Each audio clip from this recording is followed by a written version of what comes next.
Emerging market stocks posted their biggest weekly decline since October as commodity prices fell amid concerns about rising interest rates in China.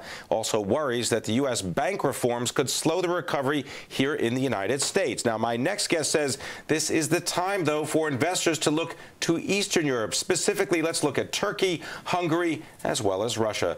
Pimm Steinle is the co-manager of the Eastern European Fund at U.S. Global Investors. Tim, good to have you with us. Thanks so much for coming in. Thank you for having me. Explain the thesis. Let's use, let's say, Russia as an example. Why is now the time to be paying attention? Is Russia actually performing better than many people might give it credit for? I believe so, yes. Russia has come out of a very difficult crisis, and that was driven obviously by the fall in commodity prices. With commodity prices having recovered somewhat comfortably, Russia is now in 2010 is going to have a rebound from a very low base. And we're already seeing that outside of the energy sector, which you probably most talked about. We see that in steel, and there are a number of companies in that area, and also in financials. One of the areas that we're beginning to look interesting. Well, I know that one of the companies specifically that you're focused on is Sberbank, right? This is a big Russian franchise, has a big history in the banking industry. Why banking right now in Russia? Of course. If you look at the loan structure, this is a depositor institution traditionally, taking customers' deposits and making loans.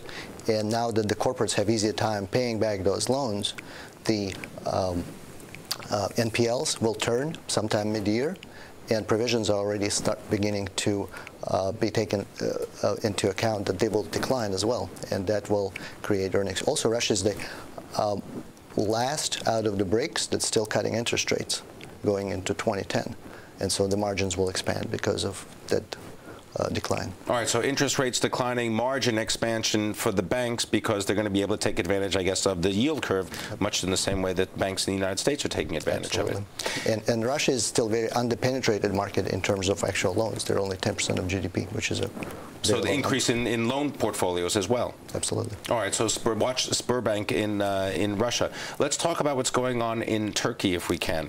You'd say take a look at what is happening specifically in the automobile manufacturing sector, right? There are a couple having to do with connections with Ford. There's Ford Automotive Sanayi, as well as Tofaş Türk Automobile. This is the joint venture with Fiat.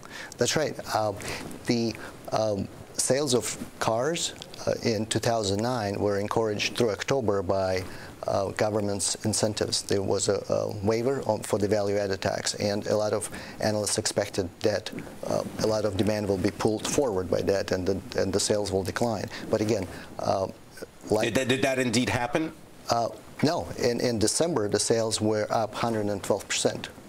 And so that's a huge pickup, and we believe that that's driven largely by the low interest rates that Turkey has gone through 1,500 basis points rate reduction, and the rates are about to turn. Even though central bank still sounds dovish, it seems like in 2010 the rates will probably go at least by 200 basis points. So the idea is everyone wants to buy their automobiles before the Absolutely. Rate increases come. Absolutely. Would that also bode well for the housing sector right now? Yes, very much so. Turkey is a growing country. The average population is average population age is 35 years old, and the creation of households is 700,000 a year. So it's a tradition to own a home, but there's 60% ownership in the country.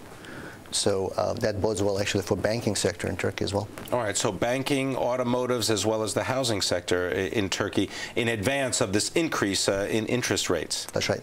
What about the banking sector? Turn to another country now. Talk about banking sector in Hungary. You say this is a part of the world's economy you really should be paying attention to. Yes, Central Europe is another region that we're looking at, and Hungarian bank OTP is actually cheapest by the price-to-book ratio among Polish and Czech banks, and it's a bank that also has exposure to the rest of sort of frontier markets like Ukraine, like Bulgaria, and with recovery in those markets, OTP Bank is positioned to benefit. Have they gone through the crisis and come out well-heeled, or are they going to still be beset by foreign currency loan problems? Well, the expectation is that Hungary is probably the first country that will join the euro. If you talk to the banks, in fact, all the customers of OTP Bank take loans out in Europe. And the driver behind that is really the fiscal restraint that the caretaker government put in Hungary. They're driving their budget deficit to under 3% of GDP, which is very low by European standard. So very conservative and very risk averse as far as the government's concerned. Exactly. All right, I want to thank you very much, Tim Steinle, coming in, co-manager, Eastern European Fund, U.S. Global Investors. Thank you very much.